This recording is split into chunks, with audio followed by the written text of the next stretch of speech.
everyone, this is Ranko. Welcome back to the Hints of Hisui podcast. This is episode 103. That's a lot of episodes. And today we are joined by just me. I'm having my government-mandated solo episode. Put like a fanfare sound effect. Do I have one of those? Hold on, I'm looking it up. Medium punch! No, that's not it. I couldn't find it. I just picked one randomly. Okay, so what are we talking about today? So, because everyone was kind of busy today, and I think Maz is driving home. He's driving home. E.T., I think it's kind of my fault. I kind of been blowing off E.T. for the past few hours, trying to get an episode in together, and then I fell asleep. I was looking for my cat. I went to sleep, and then it started getting a little crazy. I know. I'm sorry. So it's just gonna be me. But also, I found it was a really good opportunity because I haven't done a solo episode yet. It's gonna be kind of fun. Yeah, I can talk about all sorts of things. So first of all, big thing I want to talk about as part of the EV Expo.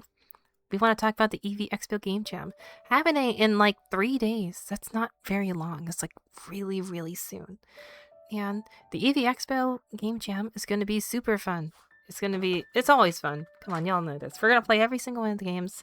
Your favorite content creators are probably going to play some of the games. If you know them, like Voltsy, maybe Sacred. We'll play a few of them. And there's probably going to be some really good games in there. There's always going to be some really big hitters out of the maybe 15 people who finish the game. Or maybe just more, because, I don't know, like maybe 40 people start trying to make a game, and maybe a third of them finish it. So, very excited. I will probably be joining. I don't know. It depends on my mood. But we'll see. And speaking of EV Expo, there's a few stream stuff. First of all, before I plug my stream, evexpo.twitch.tv, E.T. is streaming at 8 p.m. He's doing a summer slam jam. He's baking some cookies. You gotta go there. It's a really big deal. And it's gonna be the last day. And, Nightmare Ingredients are $5. Spin the wheel. Or you can donate $10 to put on the cookies. It's gonna be for charity. You gotta go. It's gonna be really fun. And also, today is the last day. And he has asked me to mention it. I really do hope you go and support. That'd be great. Really, really awesome. Because he couldn't make it here to tell himself. And then there is the EV Expo stream. We are streaming Farfetch'd Story 2. And maybe other games once I'm done. But that's one big thing we're doing. It's been very, very good. I really highly recommend it. Though, I'll go into a tirade about it in just a few moments. Afterwards, we have... Let's see. There isn't too much for fan game stuff that I have been following. But I did want to plug Pokemon Trailblaze. That's the new game coming out. Remember that one episode where we talked about the drama between the devs and pathways and all that? Well, the dev team that left that dev team is now starting their own dev team. And they're making a lot of cool progress. I actually got on the ground floor of their dev streams and stuff and their meetings. I got to be a secret agent. And they want me to spread the word. So definitely check out PKMN Trailblaze on Twitter. And you can see what that looks like. For more information, for better context, it's going to be like a Persona-like game where you can make bonds with students. You go to a school and there's all sorts of activities. It's a very, very high content game. If you ever played the original Pathways, enormously high content. You can play that game for hours and hours. It was one of the biggest games on EV Expo and Relic Castle for the longest time. For that reason. Because it's a lot of content. Except the polish on this game is significantly higher than the old one. I had some feedback from them too. And it looks incredible. You should definitely check it out. And yeah, what's else? Afterwards, there is some updates for other fan games. We got Void. Nova came out. Pokemon Nova came out. That was a thing. That's the latest in the Elena Realidea Reminiscent saga. which is an open world game set in Ultra Megalopolis and Ultra Space. I've been seeing a lot of views on this one, and it's very cool. It looks really, really clean, and I would recommend it as well. And then also Potassium. Pokemon Potassium was one of the EV Expo games from the EV Expo 4, and it was a community project. So it was like completely like YouTube sourced. So basically there was YouTube streams and then you could recommend stuff to show up on the game. Except it was highly curated. They didn't let you just put in anything, but they did still put stuff in. So it's still a silly little game. That's why it's called Potassium. There's a banana on the logo. It's meant to be a silly game, okay? And it is an open world multiplayer game with integrated showdown. And multiplayer is the big update. So now you can play with your friends. Isn't that really cool? Definitely give them the support. evexpo.com Potassium. Easy. And then there's Pitiful Platinum, which is just 151 weak Pokemon, which is overall trainers and encounters and stuff like that. Overall enhancement hack with weak Pokemon. And then Pokemon Xenoverse actually got updated. There's more lore, there's more regional forms, there's better AI, and it's a customizable difficulty if you haven't played it yet. That's something maybe you want to do. But for me, I want to talk about the Farfetch'd story too. I'm going to talk about it now because I'm almost done with the game. I believe I'm on chapter 7 and the game is getting kind of juicy, like story-wise. And I want to talk about a lot about this game because there's a lot about this game that is really cool. And honestly, it is not so difficult that no one can make it. It's not some like gigantic ordeal task for new fan game developers. It is something you could do, you know? If you're thinking of making a fan game and you're scared to, I highly recommend you look at what's possible.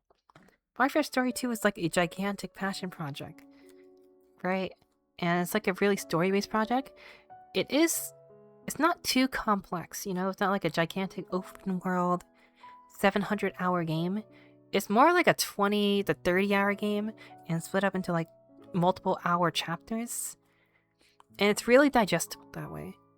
And it's really, really highly polished as well. You do have to play the first game to really understand it. Not understand it, but just to get the context for a lot of things, because it takes place like almost immediately at the same time as the first one. And then it kind of converges down the middle, where you get the characters from the first game and the second game on the same side. And it's very good.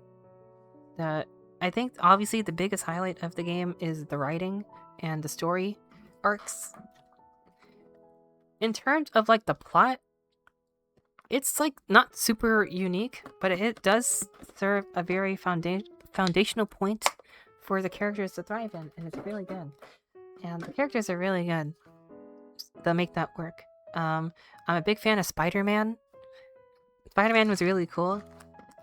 I think my favorite characters are probably the Hat Trio. I like them the most. They have like the most like...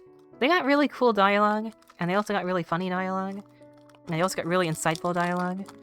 And they're also kind of just overall, just all-around great characters. Yeah, if I want to make an example, literally anything Hattie says is like really well done and very fun.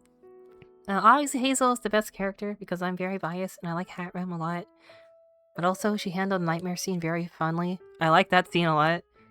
I think that's like the best way to give a middle finger up to like a big bad. It's just to say, okay, sure, over and over. Like you're completely uninterested in the conversation. That's really awesome. But I also like the line a lot, so I'm also very biased. Everyone else is also really cool. We got some big hitters returning. We got Carl's back. Carl's back as well. He's a little bit different. Well, in like emotional way, but he's like the same character. He's really cool. Carl's grandmother is there too now. We got Faro and Farley in the same game doing the same things. One of the coolest thing about the new character, Faro, right? And this guy is like the new Farfetch'd story guy. He's like the main character in a way. But you still get to play as the old one, like, down to... Oh, sorry, it's gonna be major spoilers for the game. You should probably play it yourself. And I like how he's, like, actually... I don't know. I'm a big fan when characters are, like... They got some really, really bad sides to them. And it's really fun that way. Rather than being just a main character that just shows up and solves everything. Like, you couldn't really do... I don't know. You don't really get to see that in fan games, I guess. And I'm kind of, like, burnt out on, like, emotional, like, trauma as, like, the only bad thing about a character. And I'm not gonna say that doesn't happen, but, like... Man, I kind of like that he's a kleptomaniac. I think that's really funny. Like, somewhere down chapter 2 and 3, you realize that this guy isn't just a happy-go-lucky Farfetch'd. He likes to steal, like, a lot. And he does it very often. And it's very funny. I really like that a lot. Like, Farley is, like, just kind of, like, a negative guy. Not negative, he's just kind of grouchy. There's an actual negative guy, and he's, like, the worst person ever. But he's just kind of grouchy, right? He's, like, not that bad. He's like tsundere, you know? He doesn't want to admit that he actually likes his neighbor. And that's really cute. And he kind of gets over it and just tries, like, you know, express his feelings a bit better. Now that he almost lost him. After being separated in the storm at the beginning of the game. And then he's like, oh yeah. You know what? I actually really enjoy your company. And I wanted to make that known. Rather than locking you in the bathroom for a few hours. Like an asshole. He does do that, by the way. But that was like before, like, all the events of the story happened. And it was very, very nice. And it was very, very cool. Overall, Faro is a fantastic character, and I really like seeing him talk all the time. He's like an overconfident guy, and he's really fun to listen talk because he's like kind of naive and oblivious, but also he's like self-aware about it too. Especially since he likes to steal things. Like, he was saying his inner dialogue when you see something cool. It's like, huh, maybe I should take one for myself or something. Without asking permission. He steals something very, very, very bad. Like, down the middle of the story that he really shouldn't. And he's like, doesn't give it back. Like, he's like... It's like objectively bad. And I'm all for it. I love my morally complex protagonist. It's not played up for, like, I don't know. Like, oh, okay, I'll stop doing that or something. He's just like, no, I want to keep this thing. This is mine. It's really fun. I think there was a lot of dynamics in the game I really liked about it. And the characterization is one of the big ones. Another thing, I guess I can talk about the plot too. All the other characters that exist within the plot are very cool. And one of the cool things about it is we got to hear more of the world building and the lore on the region. And we got to see more of the other, you know, of the chiefs. And the history of the chiefs. And like all the previous chiefs. And how like the entire world kind of works together. Like it gets passed down, they get chosen. You got to see some of the older chiefs before they passed away or just like retired.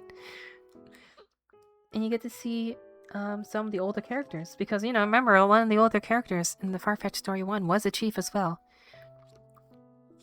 And the conflicts and the responsibilities that go with that role. And it was very cool. Like, we got the... Sir Fabian is a really good chief. He was a really cool character. He's got the funniest face expressions as well for some reason. Like, he's like... I don't know. He's in his own way of stuck up, but he's like kind of more controlled about it. And then you get the Cobalt, who's like actually the worst person about it ever. And it's really cool. I like Sir Fabian a lot. I think he's probably one of my higher tiered characters. Because he's also really understanding. I found that really, really interesting. Like, this guy really steals like a golden leek. Like, the main character, he steals the golden leek out of the garden. And he just kind of holds it around. He notices and he just doesn't really say anything. He's like, okay. Because he notices that he's actually using it pretty well. And it was really, really cool to kind of see that dynamic, even though it wasn't exactly his, so he probably doesn't care that much. I don't know, I'm kind of like just expressing my thoughts over the game and all the little character dynamics and all the little interactions and they're like micro interactions. And I'm really like, I'm keeping that in mind, you know? I'm really keeping all those things in mind as I'm going through the story. And it's really cool to think about. Yeah, meanwhile, Cobalt, the guy, he kind of sucks. But I know he sucks on purpose, so it's okay. I think there's an entire dialogue section where one of the characters literally says, "This guy sucks." He does suck. Because he's like everything about Sir Fabian, except he's like not endearing at all. He's like actually really, really stuck up. But, you know, he gets just punched in the face. He actually does. So that's good. That does actually happen.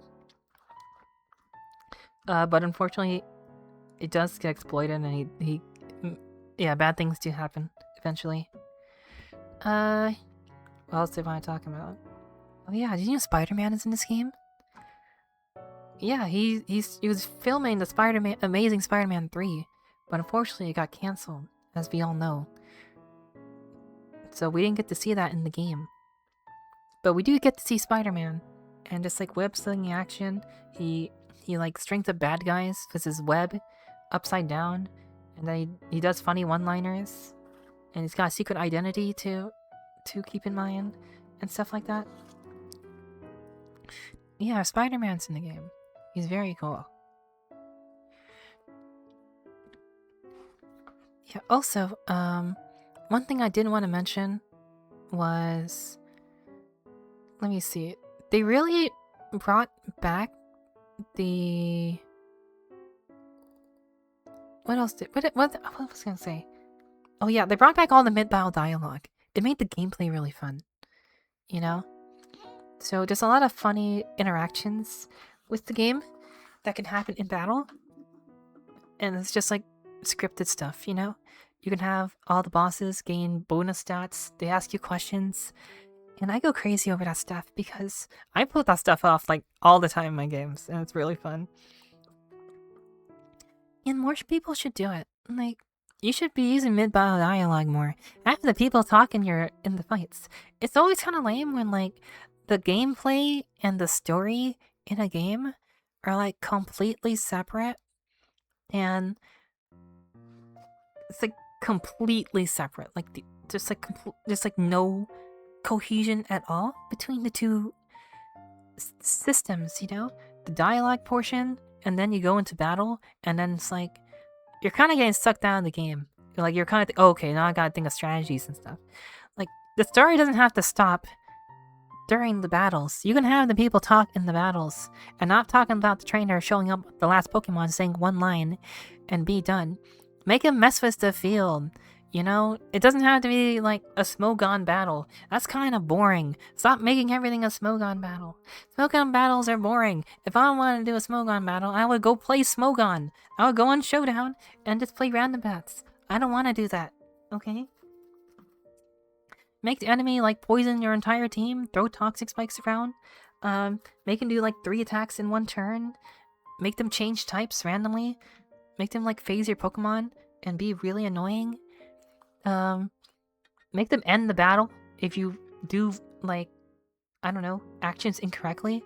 Like in Final Fantasy, where like if you don't beat the battle in like 5 turns, everyone dies. That's fun. You should do that more often. I think you should play more RPGs and like try to, you know, put that into your game. That would be very cool. In my opinion. Especially if you're going for the Game Jam. We're gonna play all your Game Jam games if you're playing the Game Jam. So you should probably make it fun. And I don't mean by like just make it fun, you should make it goofy. And also fun. If you want to just be fun, that's fine now. That's okay, I'm not gonna force you. But you should totally make it fun. Because that's fun for everyone. I don't have a jingle for this. Oh man. I found it. Okay. Yeah, that's one of the big points with Farfetch'd story I liked. And I would love to see other fan games really, adjust that. I don't know. I know it's hard, and a lot of people don't want to do it though. Which kind of confuses me. Because if you have mid-battle dialogue, in your video game, you can literally do anything. Think about it. Think about anything. You can do that. You want to have an RPG inside your battle just for fun? You can walk around Pallet Town while you're in the battle? You can do that with mid-battle dialogue. You want to do something really simple? You want the Pokemon to change forms every single turn? You can do that, That's something you can do. Instead of just a regular old battle. You can have regular old battles if you want for filler, that's fine. There's always gonna be filler battles, but that's it. You could do more than that, Yeah. Also, a really cool feature of Farfetch'd Story 2 is secret bosses. If you like scavenger hunting and looking for secrets and finding things within the chapters, there's one secret boss in every single boss fight until chapter 6, and they are very fun to deal with. They're kind of like Easter eggs in a way. I can't say that they're enormously story relevant. I think as time went on, they just became funny secret boss fights rather than something that supplements the plotline. I think maybe one of them was. But overall, they're just fun boss fights to really look for and hunt for. And they're all very special boss fights. There's a lot of crazy stuff in them. For one, there was one where everyone's defenses were maxed out and your offenses were lowered, so you couldn't do damage at any turn, but you answered questions and you deal damage that way, and it kind of just that happens. There's this one secret boss where you play rock, paper, scissors to deal damage. That was very funny. Mr. Hands. I wouldn't Google it. And there's the one where if you don't beat it in 7 turns, everybody dies. Because of Perish Song. That's kind of morbid, but it was very cool. I think is that everything I want to talk about in Farfetch'd Story? It's kind of a short chapter. And a short episode, huh? Well, all I can say is you gotta go check out my stream. Twitch.tv/EVExpo. Yeah, I stream on the official EV Expo Twitch. We take requests and we love to see you there. You should definitely check it out. And you should also have to check out ET's stream as well. I'm trying to make this at least 30 minutes, so bear with me. Because there's a lot I can talk about. I can talk about a lot of stuff. But in terms of stuff that's actually relevant to the episode, maybe I'm running out of stuff to say. I think I mentioned mostly everything I had to say about Farfetch'd Story 2. It was a very, very significantly polished game. And I highly recommend it. Especially if you played the first one, you have to play the second one. If you didn't play the first one, you should probably play the first one. Even though the second one I think is much better overall. Just because when you work on a game for that long, you're probably going to be much better at making it.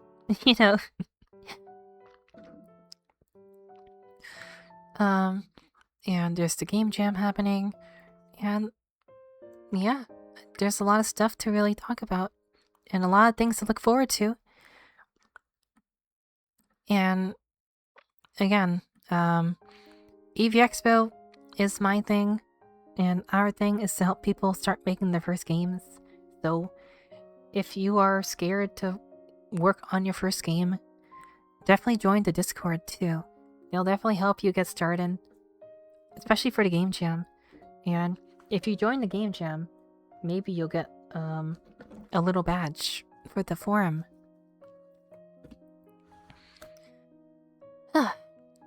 Well, since you're here and you're at the end of the episode, I guess I can mention what I'm doing for the game jam.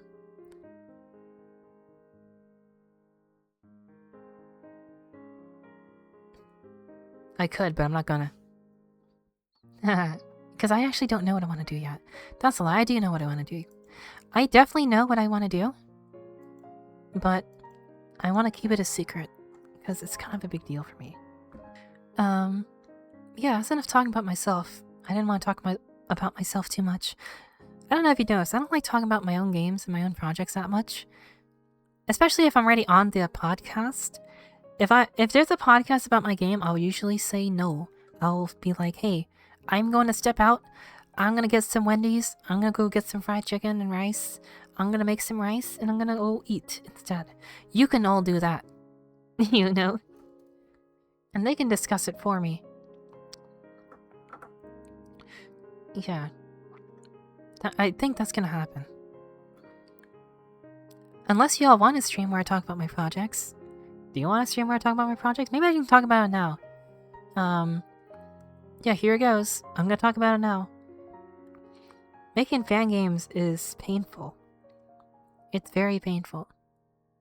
And it hurts my soul deep inside. If I'm making a fan game, it means I'm actually going through some shit in real life. You know? They're very self-indulgent, in a way. Because I found the only way I can make a fan game is if I'm in a bad mood and I want to make stuff. Like, I need a creative outlet to let go of my steam. If I try to make a fan game because I think it would be cool, I can never finish it. Like, I think every fan game I've made that wasn't, like, made with somebody else was self-indulgent in a way, or it had something that I felt kind of personal about, you know? And that goes for all of them. That's why most of them don't actually make it. Because when you make something that's, you know, deep from your heart, it gets really messy. And I also have standards as an artist, so I will usually just not release it. So that's why I don't have a lot of fan games out there, even though I talk a lot about them. I work on fan games a lot, but I don't work on them. So for this one, I would say there's a 50 to 60% chance this one will actually get made. And that's very high, by the way.